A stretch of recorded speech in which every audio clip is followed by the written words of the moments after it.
Come in. Welcome. I am E.G. Marshall. Welcome to the world of terrifying imagination. Our story deals with fate. Some call it luck. Whatever it is, it works in the strangest ways to reward us or defeat us. Fate walked into Charles Powell's life in the person of Clint Livitz. Now, look, Clint, or whatever your name is, I don't like you, and I don't like your insinuations. Now, if you don't get out of my office and leave these premises immediately, I'll have you put out. You must be putting on an act, Mr. Charles Powell. Maybe this'll jolt your memory. 3541063. What? Yeah. I thought that would do it, Charlie. I thought that might help you remember.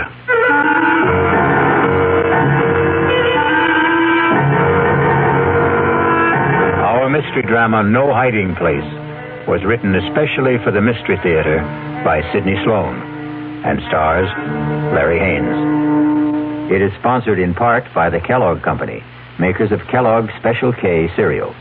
I'll be back shortly with Act One. And now another tale of the ball and chain. At Kellogg's Special K Presents Overweight on an overnight train. Is the seat taken? Please, sit down. You have exceptional legs. But why is one of them attached to a ball and chain? This ball and chain? It's a symbol. Funny, I would have sworn it was a ball and chain. I mean symbolic. Because carrying around a few extra pounds can be just like lugging around this ball and chain. I see. May I suggest something? Uh-huh. Try a bowl of Special K skim milk, orange juice, and coffee. It's the Special K breakfast. Will it make me lose weight? No. Oh. You must also exercise and eat smart at every meal. I see. Do you know the Special K breakfast is less than 240 calories, 99% fat-free, and delicious? No, but if you hum a few bars... And that's another tale of the ball and chain. Your happy ending could begin with the Kellogg's Special K breakfast. That's Kellogg's Special K. Good night. Well, it's all right to tell one lie, isn't it? You can't. Then how about lying just a little bit? Not a little bit. You mean you can never lie? Never. Well, why not? Because when you tell a lie, Yeah. it gets stuck inside your heart. You mean that just one lie will make your heart dark? It makes you sad, too. Oh. Then what should you do if you tell a lie? Well, you just say I'm sorry. And then what? Then the light goes inside your heart. Oh, the light goes on? Yeah. Oh, a light doesn't really go on in your heart, does it? Yes, it does. Well, how do you know? Because the light in your heart will shine in your eyes. Oh. And then you'll be happy. I wonder why people tell lies. I wonder why, too. From the Franciscans, with love.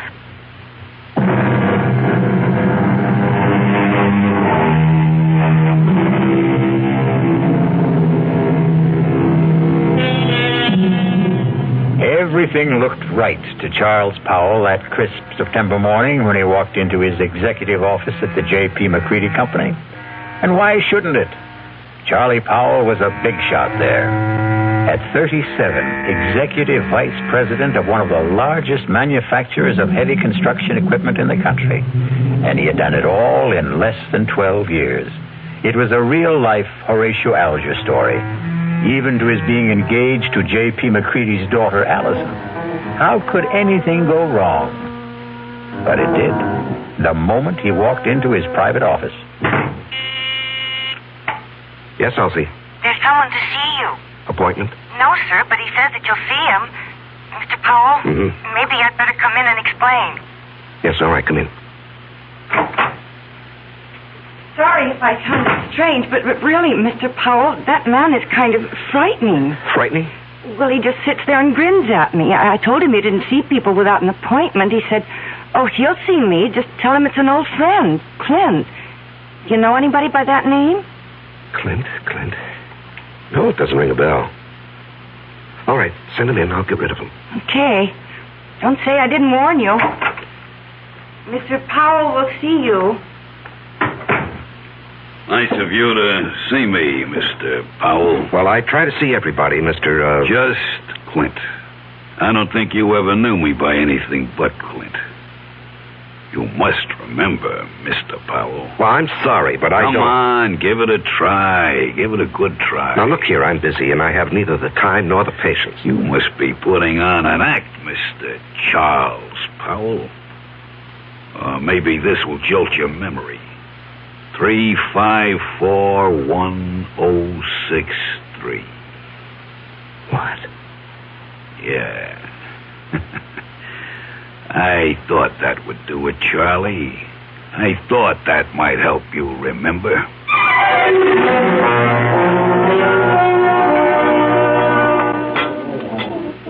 Charles? Oh, I'm sorry, Mr. McCready. I guess I was daydreaming. Something bothering you, young man? Oh, no. I hope not. Here I take you to the best French restaurant in town. You pick at your food, gaze into space, send your dinner away hardly touched. Oh, did I send all that good food back without eating it? You did? I particularly wanted to see you alone, Charles, because I have a little news for you. News? What kind of news, Mr. McCready? And that's another thing. You're so damned formal with me, Mr. McCready.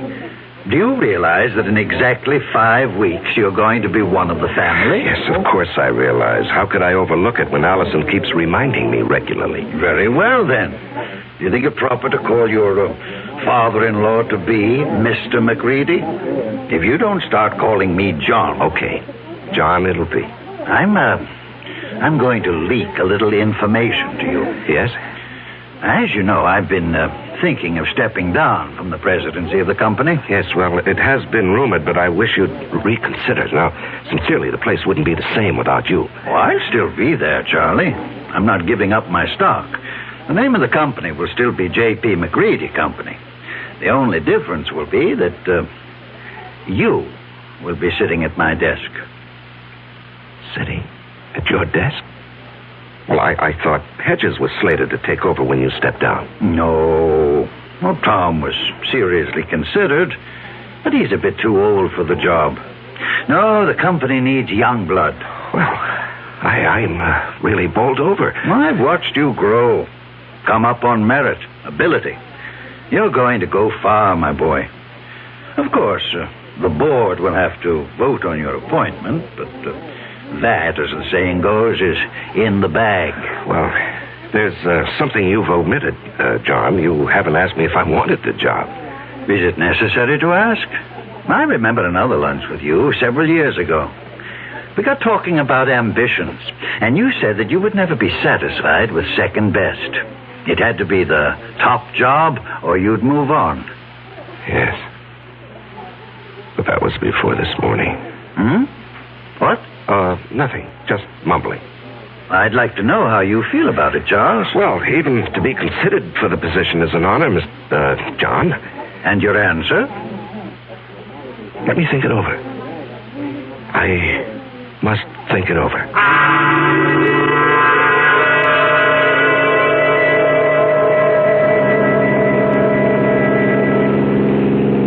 Trying to collect your life insurance, Charles?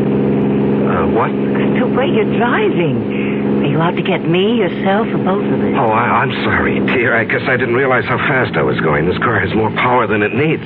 More than I need. I'm sorry. At least it gave us a topic for conversation. What did? You're driving. Darling, I'm the girl you asked to marry you. Something is troubling you, something big. Allison, did your father tell you what he's planning? Dad never tells me anything. I have an idea he thinks of me as a bird brain. He wants me to take over the presidency of the company. That's marvelous. Couldn't have made a better choice. Well, you're prejudiced. But it's a nice kind of prejudice. I don't think I'll accept. What? But, darling, it's right for you. You've worked toward that goal. You're the right man for the job. Am I? What is this? Lack of confidence, muck fever? You're being ridiculous, darling. No, I'm being practical and sensible. My being president of the McCready Company would bring nothing but trouble. What are you saying? I'm even considering resigning my present job. Why? Allison... Tell me. Whatever it is, I'll never stop loving you. I'll tell you. When I get up enough courage. Please, darling, be patient with me. Just be patient. I love you, too.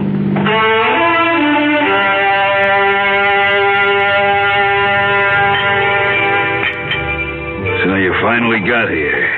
Thought you were going to forget our appointment. You didn't really think that, Clint. Oh, I knew you'd come. You wouldn't dare not to come. Sit. You got it with you? Yes, I've got it. Small bills. 5s, 10s, as specified. Let's have it. Here. And a pretty manila envelope, too. Nice and neat. Thanks. Now, look, I don't know how much longer I can do this. You'll do it as long as I say. And if I run out of money? You'll just have to scrounge around and find more. Well, I'm thinking of quitting my job. You wouldn't want to do that, Charlie. Well, suppose it gets too much for me and I say, go ahead, spill what you know. No, you wouldn't do that. You're going to marry a very rich girl. A couple of extra yards ain't going to change your manner of living. Even a couple extra grand. How long are you going to suck my blood? I don't like the way you put that, Charlie. I'd rather you'd think of it like it was sort of sharing the wealth. You got the bread. I got nothing. This way, we both got something. I got a nice living, and you got your freedom.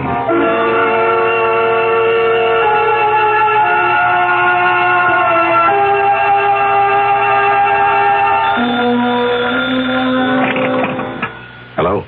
Charles? Oh, yes, Mr. yes, John. Sorry to bother you at this hour. You wanted to sleep, were you? At 10:15, no. The reason I'm calling... Yes. Is something bothering you, my boy? Well, I've had some things on my mind lately. I'm sorry it was so noticeable. Well, it occurred to me that a young man gets a bit absent-minded as the day of his wedding approaches. Perhaps a bit frightened. No, it isn't that, J.P. Oh, excuse me, John. Someone's at my door. Hold on. Just a moment. Forgive me for coming here. I've got your father on the phone. Come in, darling. Hello, John. It was just the porter with a package. What were you saying? Oh, nothing really. I'm just concerned. Whatever's troubling you can be taken care of. I'm backing you all the way. Well, I appreciate your feelings, J.P., but there really is no cause for concern. I'll snap out of this in a day or so. Good. It's reassuring to hear you say that. Now, forgive me for disturbing you. No, I wasn't disturbed. Thanks for calling. Good night. Good night, J.P. Even Dad notices that something is wrong. Yeah. I haven't seen you in 3 days. You trying to tell me something? All I want to tell you is that I love you very much. From a distance. I called you at your office twice this afternoon. Allison, I can't keep this from you. I thought I could, but every day, every hour, it grows bigger. Until now, it feels as though it's going to engulf me. And you, our life, everything that has meaning for me. Darling. No, hear me out. And then if you want to go out that door quietly, I won't say anything more, and you can forget that you've ever known me. Loved you? Are you trying to say you don't want to marry me? That you stop loving me? Darling, it's because I love you that I'm going to tell you. I considered keeping the whole matter from you, writing out the trouble and probably overcoming it. Darling, how little you know me. No matter what the trouble is, I want to be with you. If you want me. Allison, I'm a fraud. What? I'm not Charles Powell. It's a name I assumed to hide my real identity. Want me to go on? Yes, darling. Go on. At the age of 22, I was charged and convicted of murder and sent to San Quentin for life. I was innocent. Evidence, circumstantial evidence. Court-appointed attorney who didn't know what to do or didn't care. A weak effort to appeal, which was refused, and there I was, at 22, in prison for life. Chance of a parole only after serving 20 years. I'd be old, all my young life confined in prison. So, when I had a chance to get out... You escaped. And ran for 2 years. Do you know what it means to be hunted? You can't get a job. You have no place to live. You can't ever sleep for fear someone will see you and turn you in. Oh, darling. I was ready to give myself up when I suddenly discovered that it wasn't necessary to run any longer. I picked up a 2-week-old newspaper and read a report of my death. What? Yes, a man had been burned to death in a flophouse fire. The only thing he had on him was something that I had kept, my only possession, a locket belonging to my mother. It had a picture of her taken when she married my father. And it had been stolen from me as I lay asleep in a freight car. I guess the thief thought it was gold. It was just cheap gold plate. And the man was identified as you? My mother and father's names were inscribed on the back. The man was so badly burned that the locket was the only thing that could possibly identify him. And after 2 years of hunting, the authorities were glad to close the file on Robert Hagen. Robert Hagen? Sounds so strange. The name doesn't fit you. Oh, it sounds strange to me, too, now. Darling, I'm innocent. I never did it. It was all a mistake. I don't doubt that for an instant, dearest. I only wish you'd never told me. I had to tell you. You see, someone knows who I am. He's blackmailing me.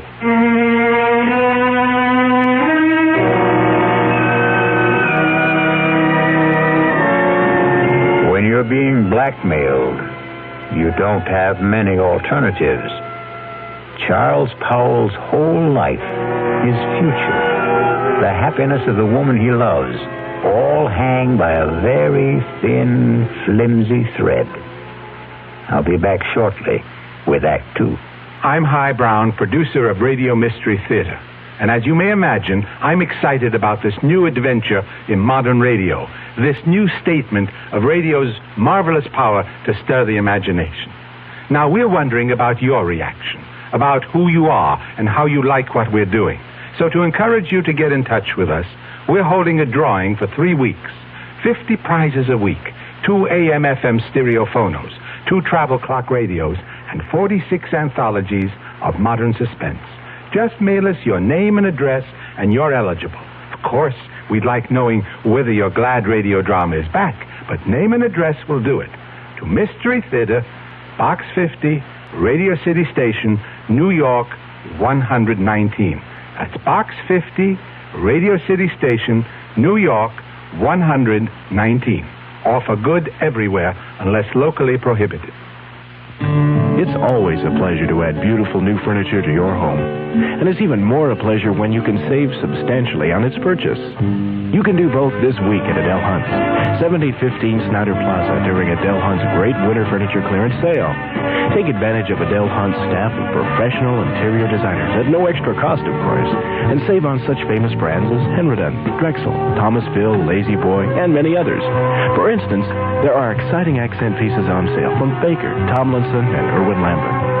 The hundreds of fine values in bedroom, dining room, living room, and occasional furniture may not be equaled again. Even a large selected group of lamps and pictures are as much as 60% off the regular price. So shop early while selections are good during Adele Hunt's great winter sale. Adele Hunt's, 7015 Snyder Plaza, near the corner of Lovers Lane and Hillcrest in University Park, where Dallas buys with confidence. Open tonight till 9 p.m.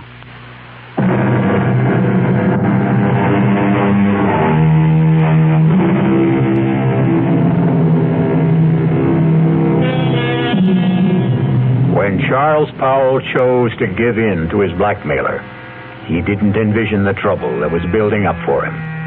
Just keep paying and I'll keep my mouth shut, his blackmailer assured him. But then something happened that threatened to destroy Charles' fragile security. Yes, Elsie? Mr. Hamill is here to see you. George Hamill? Well, we're not playing tennis until tomorrow. I know that, Charlie. I've got something else to talk about. Business. Business? Yours or mine? Mine, but it concerns you. Okay, come in, George. Sorry to barge in on you. I know you're busy. Well, I'm never too busy to see George Hamill, rising young district attorney and next governor of the state. Your humor creaks, Charlie. Seriously, I've got something that sort of disturbs me. Oh? What does? Last night in a bar over on the west side, a man was bashed over the head with a bottle. He's in serious condition. Well, what has that got to do with me? Well, the man who did the bashing, an ex-con by the name of Clinton Livitz. Yes? He's asking for you. Says you'll go as bail. Now, what I want to know is, how does a guy like you get mixed up with a Joe like that?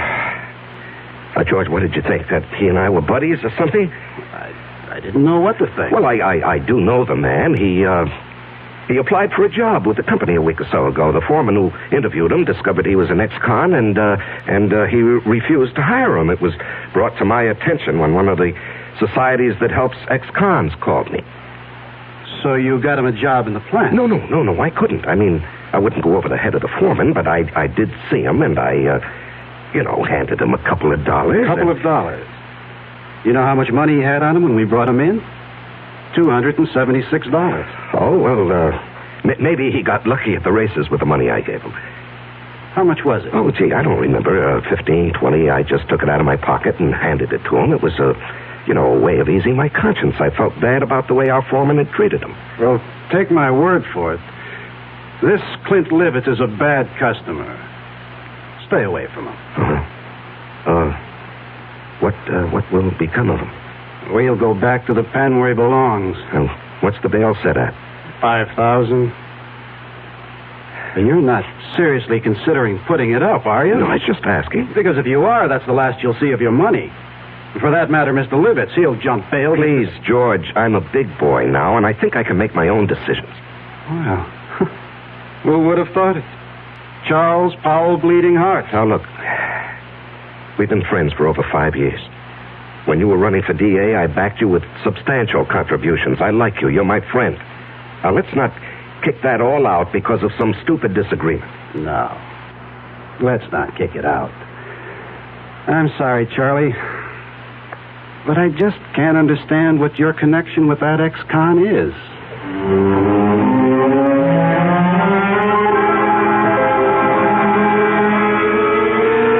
Now, Mr. Powell, I hope you'll understand. I accept Clinton Livitz's case with strong reservations. Yes, I understand, Mr. As an Hargrave. attorney, well, how shall I put it? You don't like your client. Exactly.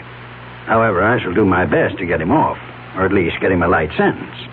I'm extremely pessimistic about Mr. Livitz even showing up for trial. Yes. George Hamill also said he expected that Livitz would jump his bail. And you would forfeit $5,000. Yes, I know. And that doesn't disturb you? No, I don't believe he'll run. I see. Do you want to speak with him? He's been released. He's waiting in the other office. Not particularly. He says he wants to see you. Oh. Well, in that case, yes, I'll see him. Send Mr. Livitz in. I'll leave you alone. If you need me, I'll be in the other office. Now, come in, Mr. Livitz. Mr. Powell will speak to you. Thanks. I'll be back when you call. Just flip the switch on the intercom. Yes, I will. You sure know how to complicate things, Clint. Story of my life. Do you realize you could go up for 1 to 5 years for what you've done? No, it couldn't happen. What do you mean it couldn't happen? Because you wouldn't let it happen, Charlie. Look, even with the best lawyer defending you, he can't guarantee he'll win the case. You won't let me go to prison, Charlie. I'm doing my best for you, but... No buts. I'm not going back to the pen. Okay, you're not going back. Now, just suppose, during the trial, if things look bad... Yeah? We get you out of town and let you run for it. Forfeit your bail. Oh, you'd like that, wouldn't you? I'd be out of your hair, and all it would cost you would be the 5 G's for the bail. No. I'd give you a substantial sum. Oh, Mr. Powell. No sale. I'm too old to run. Well, suppose I got you out of the country. With a good hunk of bread stashed away for me? Swiss bank account. I don't know. Why don't we play it by ear?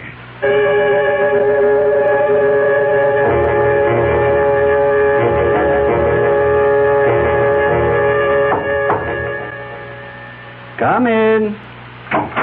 You wanted to see me, J.P.? Yes. Can you spare a minute? Yeah, sure. I've heard it on the grapevine that you were... How shall I put it?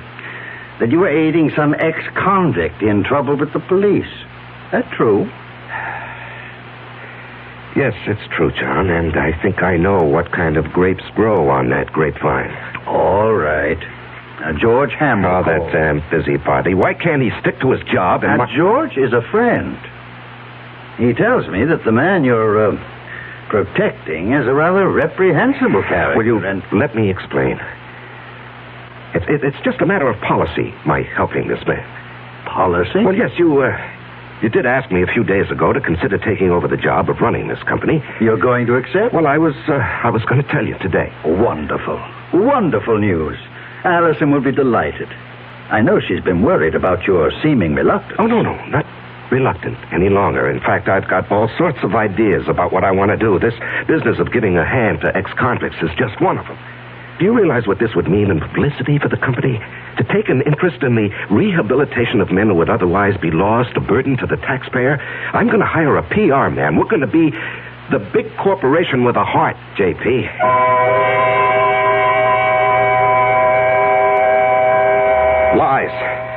Lies, and more lies. How can I keep all these phony stories straight, Allison? It's like a long, dark tunnel with no ending. It will end, and it will all turn out all right. Don't lose your courage. Now, I love you and need you. We'll worry this out together. You know what I've considered? What? Going to the authorities and saying, look, I'm Robert Hagen, the man you think died 13 years ago. No, darling, they'd throw you back into prison. Well, I'd hire the best lawyer. No, don't. Please don't take such a chance. What would I do without you? Darling, I don't know how much longer I can stand this pressure. I've got to do something to free myself. Why not give him a lot of money and ask him to go away? Promise to stay away forever. In Hargrave's office, I suggested that he jump bail and get out of the country. What did he say? Well, when I mentioned a big sum, I didn't exactly say how much, a Swiss bank account. He was interested. Did he say he would accept? Well, we were interrupted, and he didn't say definitely. Offer him anything. Just get him to go. Well, how would I get a large sum of money together? I have some small investments, a fair bank account, but what he might want would be beyond me. You forget you're marrying a very rich girl. Oh, no, I wouldn't think of that. Don't give me that male ego business. I've got money. Dad was nice enough to give me a big hunk when I was 21. Now, look, Allison. With all my earthly goods, I thee endow. We're not married yet. You're not going to back out now, not after I've endowed you with all my earthly... Or is it worldly goods? You are the nuttiest woman I've ever known. See, I've got you laughing. Darling, all our troubles are going to evaporate, vanish. No. It won't work, Allison. It'll never work. But you said... No. Clint Livitz will never stick to any bargain. He'll want more, and he'll want more. He'll never be satisfied. If we got him out of the country. What's to keep him from coming back when he's broke or even threatening us from abroad? I gave him $1,000 in cash only a few days ago. When he was picked up in the bar, he had only about $270-some left. In a matter of 2 days, he'd squandered over $700. But if he were made to understand that the sum agreed on was all he was going to get... Can't I make you understand? We're not dealing with a rational, honest man. He'll agree to anything. And then when his money runs out or he decides he wants more, he'll be right back. What can you do? There are only 2 things one can do about a blackmailer. Keep on paying and paying forever. And the other? And the other? Kill him.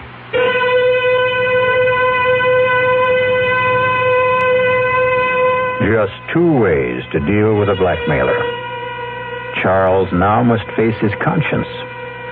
The thought that has been in the hidden recesses of his mind has been spoken aloud. We will be back shortly with Act 3. Oh, sorry. When you say bud, you said a lot of things nobody else can say, yeah. When you say bud, you've gone as far as you can go to get the very best. Think about it and decide. for yourself. Well, sure, the Budweiser people really do believe that brewing beer right does make a difference. But even that's up to you. Because the king of beer is leading all the rest. When you say Budweiser, you said it all. Anheuser-Busch, St. Louis. Who knows how to help you solve your shopping problems? The Better Business Bureau knows. Honey, the TV set just won't work. Who do I take it to? The lady down the street took hers into a place that charged her more than her set was worth. Gosh, I don't know. I'll tell you what to do, folks. Who are you? I'm the man from your Better Business Bureau. Now, before you take your set in for repairs, shop around and check into a firm's reputation. You know, that's even more important than the price. Friends and neighbors can help, or you can ask for a few names of previous customers to find out if they were satisfied. And since the amount you pay will vary from one place to another, it's up to you to find out in advance what a service will cost if you have it fixed at home. Just another consumer tip from your Better Business Bureau.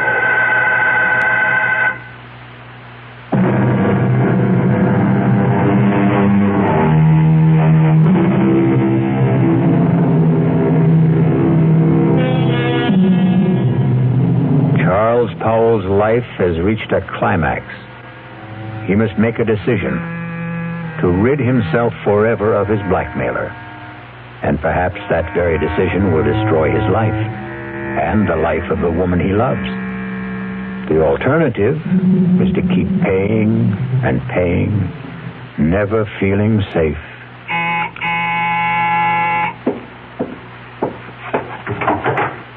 Oh, Allison, I was, You were expecting him, weren't you? Yes. I gathered as much when I called you at the office this afternoon. Aren't you going to ask me in? Yeah, come in. You were so evasive. Well, he, wanted to see me this evening. He, wants more money. And you're going to give it to him? Well, I haven't many choices, have I? You mentioned one. No, Allison, I'm sorry I let that slip out. I didn't mean it. I couldn't go through with that if I wanted to. I could. What? Honey, you don't know what you're saying. I know very well what I'm saying. How long do you think you can keep this business hidden? Well, I don't know. Maybe forever. Look, he's not a young man. All those years in prison, the kind of life he's led. How many years do you think he has left? He could die tomorrow. He could do something tomorrow that would expose the whole game, and then where would we be? No, Charles, I love you. I want us to marry and live a good, peaceful life. How can we with all that hanging over us? Oh, Allison, darling, you don't really know what you're suggesting. Look, maybe if we could get him to leave the country. You said there were only two ways to deal with a blackmailer. To keep paying? No, to murder him is unthinkable.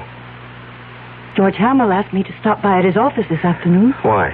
He's not stupid. The story you gave my father about helping ex-convicts as a public relations stunt didn't wash with him. He wanted to know what I know. Well, he was just fishing. The best way would be to make it look like an accident. Allison, we... Hear me out. A car accident. How? If I cracked up with Clint in the car, I might be the one who gets it. And what guarantee do we have that he would die? No, you can't be in the same car. If he were in another car and you were following him, and if you raced ahead of him and cut him off and forced him to crash off the road... Oh, if. It's too iffy. It's so impossible. It's so dreamlike. It was a dream. Last night I dreamt you were in a car with me. We saw Clint up ahead of us. I said, there's Clint ahead of us. Cut him off and make him crash. Faster. We've nearly caught him. Now we're alongside him. Push him over. Cut in front of him. Then I woke up. I was calling out. I was afraid someone had hurt me. Oh, my darling. It was all so real. That's Clint now. Honey, you go out the back door. I'll phone you later. I'm going to stay and meet him. No. I'm staying. I've got something to say to him. He won't like your being here. Well, it sure took long enough. What's the idea, Powell? This is my fiancée, Allison McCready. What's she doing here? Will you come in and stop being childish? I ain't saying a thing. You got nothing on me. And remember, Mr. Powell, you got a lot more to lose than I have. I'm not going to lose anything, Mr. Livitz. You're going to gain by my being here. Yeah? Mr. Powell has told me his story, and I agree that it must not get out. Go on. I have a lot more money than... Let me put it this way. Charles and I are going to be married. We want you to leave the country. I bet you do. Now, look, Clint, you'll do better by accepting our proposition. We intend to hand you $50,000. And an airplane ticket. One way. And never come back. And never come back. Well, I always wanted to travel, but... What? 50 G's. Just chicken feed. Well, that's all there is. Not enough. I'm thinking around $250,000. Out of the question. I'm not going to bargain with you. I can raise $100,000. No, Allison. It's worth it, Charles, if we can depend on Clint to wipe the whole matter out of his memory and just go away. Oh, you can depend on me. I'll keep my bargain. Then it's a deal? A deal. Good. It'll take about 10 days to raise the money. I ain't in a hurry. You are. And, speaking of money, that was the reason I came tonight, Charlie. Yeah, here. That's $500. What? Instead of G like the last. That's all I could raise in a hurry. When that runs out, I'll have more. You went through that first 1,000 awfully fast. Well, I got rolled in that bar where I had the trouble. Oh, that reminds me. Your trial comes up in less than 3 weeks. Yeah. Lawyer called me at my hotel. To see if I was still around, I guess. Our plan is for you to jump your bail. I'll forfeit the $5,000 I put up for it. And get you out of the country. With a keister full of green. Hey, wait. I ain't got a passport. Oh, that can be arranged, Clint. Just leave that to me. Okay, friends. You got yourself a deal.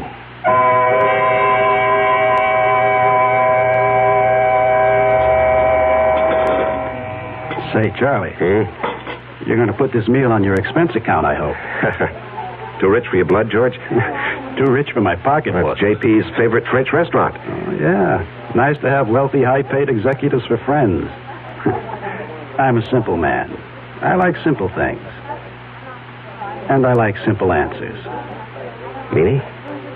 How long are you going to cling to that cockamamie story about your helping ex-cons rehabilitate themselves? Well, it's the McCoy, George.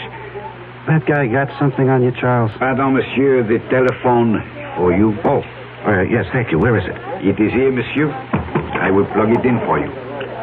Thank you. Just like the movie. Yeah. Hello? Charles? Oh, yes, Allison. I know George Helmel's with you. Elsie told me you were lunching with him. Listen to what I'm going to say, but don't let on to George. Yes, dear. Allison says hello and to remind you that in 2.5 weeks she wants to see you at the church promptly at 11. I'll try to remember. Okay. He's all set, darling. Now, what's so important? It's got to be tonight. I'll have the house all to myself. Why is the color scheme so important? The housekeeper and her husband are going into town to see their 15-year-old son in the high school play. Well, I don't see that that's such a problem. Choose whatever color will make the bridesmaids happy. Rent a car and let Clint take it to drive out and be here promptly at 9. Do not come together. You come out in your own car, but first report it broken down. Have it picked up tomorrow morning. You'll bring it back after it's all over. Understand? We did not see each other. You couldn't get here because your car was out of order. Oh, yes, I follow, dear. I follow. I'm not sure I agree. I have a .22 target pistol. I know how to use it. Yes, I know you have to ask him to come, dear, but then what do we do with the unwelcome guest? There's a spot about 100 yards behind the house. We get him out there in a wheelbarrow. There's a hole, an old cesspool. We drop him in, quick climb. Gardener's got several bags. But, suppose the gardener wants to supply some flowers for it. He's gone over a year fired. We didn't hire one after that. As soon as it's all over, we'll take the rental car and dump it over the edge of the road near town.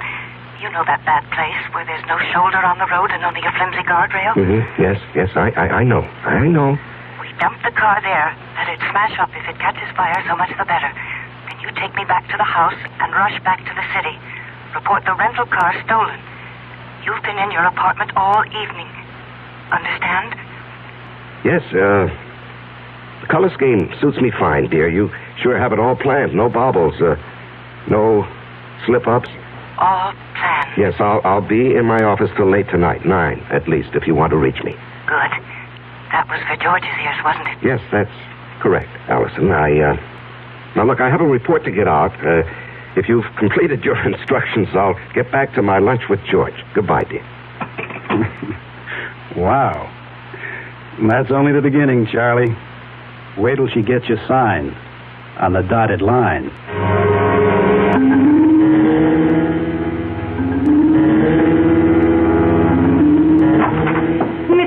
Mr. Powell, something terrible's happened. What is it, Elsie? There's been a terrible accident on the late shift. Man's caught in a machine. The big press, they said. Oh, good Lord. Has the hospital been called? I don't know. Well, call them on your phone. I've got to use this one. Yes, sir.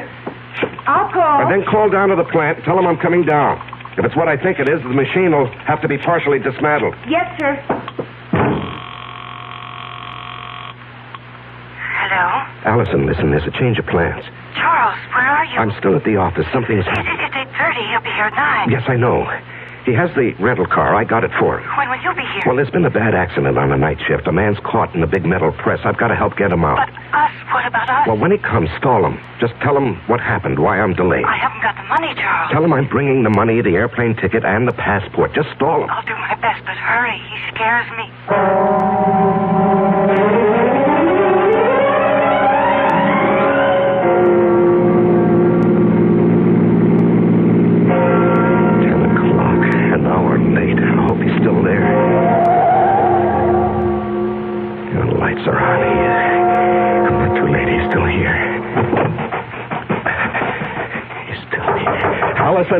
Allison, open up. Clint, don't leave. Clint, wait. Will you wait? I'm here. Clint. I gotta stop him. I gotta catch him.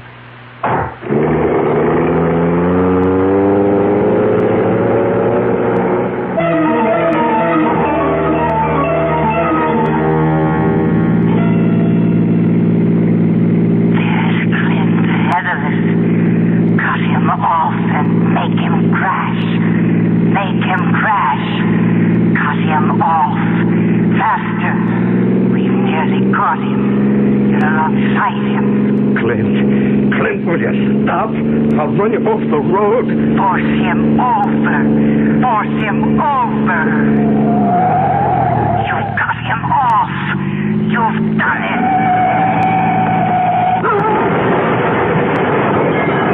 Crushed and burning. Let him burn.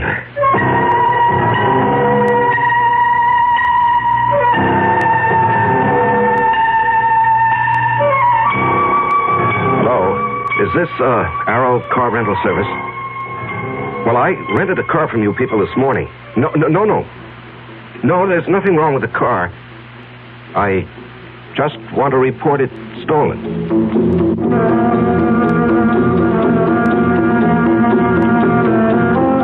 The City Foreign Car Service?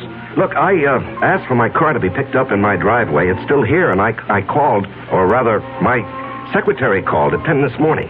My name is Charles Powell.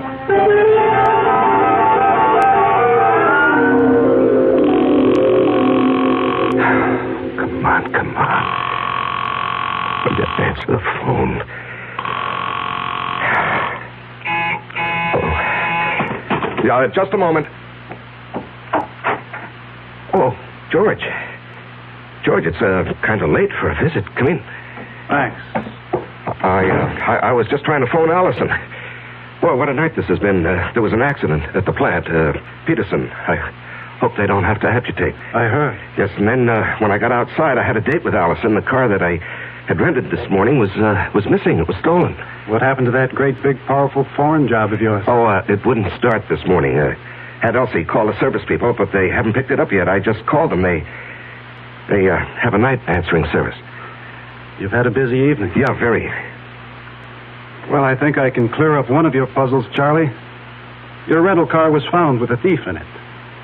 You, caught him? Dead. Burned to a cinder. Oh. Must have been going at a terrific speed. Tire marks on the road as he went off. Cracked up and burned. Yeah. Some kid? No. This may surprise you. It's your protege, Clint Livitz. We found enough of him to identify him. And a slightly burnt but still usable bankroll of sizable proportions. Well, that closes his case, doesn't it? And opens up several others. Incidentally, where were you all evening? Home. After I got back from the plant. You didn't go out? Well, I told you my rental car got stolen. I came home by cab to change my clothes. The big car is out of commission. I won't play games with you, Charlie. I checked it in the driveway just before I came up. The engine is still quite warm. You want to explain that? No, I don't want to explain. Charlie, I'm arresting you for murder. I must warn you that what... George, what are you talking about? Are you accusing me of Clint Livitz's death? No, that was obviously an accident. I'm holding you for the murder of Allison McCready, the girl you were going to marry.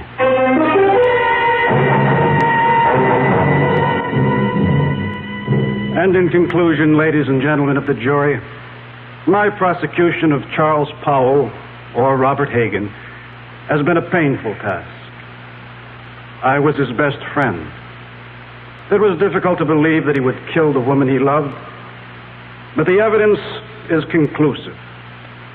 Charles killed his lovely fiancée because she discovered his real identity, an escaped convict, a killer sentenced to life for another murder.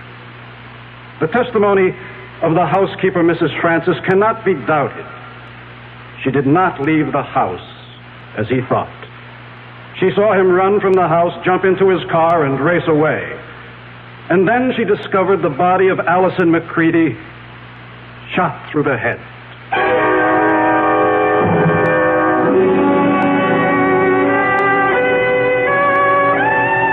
Your Honor, may I make a statement before you pronounce sentence?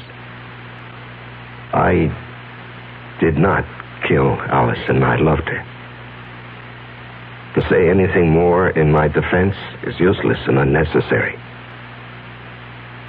Allison is dead. All I ask is that I be given the chance to follow her.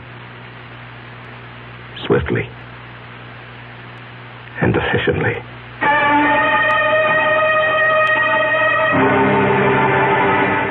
And so a man is twice accused of murder and twice sentenced for the crime.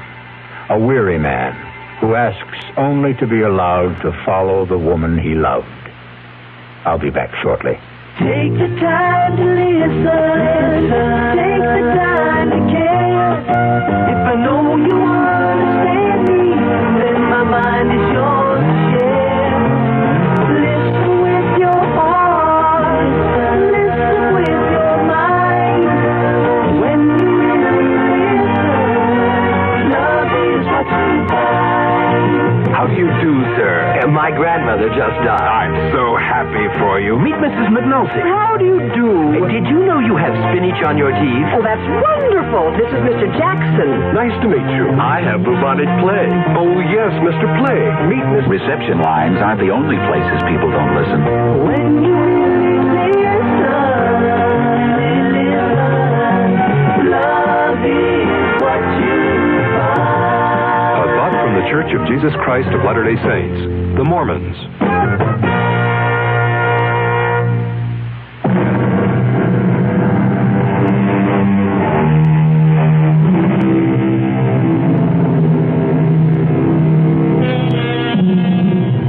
And there we have it.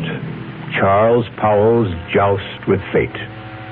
What difference did it make that he knew that Clint had murdered Allison? They didn't believe him, and he was too weary to try to make them believe. Our cast included Larry Haynes, Ann Meacham, Jackson Beck, Sidney Walker, and Tom Keena. The entire production was under the direction of Hyman Brown.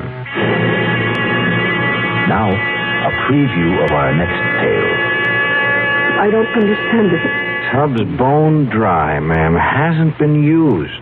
No, not tonight, anyway. His clothes. Howard's clothes. He'd empty his suitcases and put his clothes in the closet. Here's his suitcases, too. Just ladies' clothes. Yours, ma'am? Yes. Hey, look, this dream you had. It was no dream. Okay, so maybe you imagined... I didn't imagine anything. Do you imagine a husband? Do you imagine a month-long honeymoon? Do you imagine a man in a chair with a knife in his chest? Radio Mystery Theater was sponsored in part by Anheuser-Busch Incorporated, brewers of Budweiser. This is E.G. Marshall inviting you to return to our Mystery Theater for another adventure in the macabre. Until next time...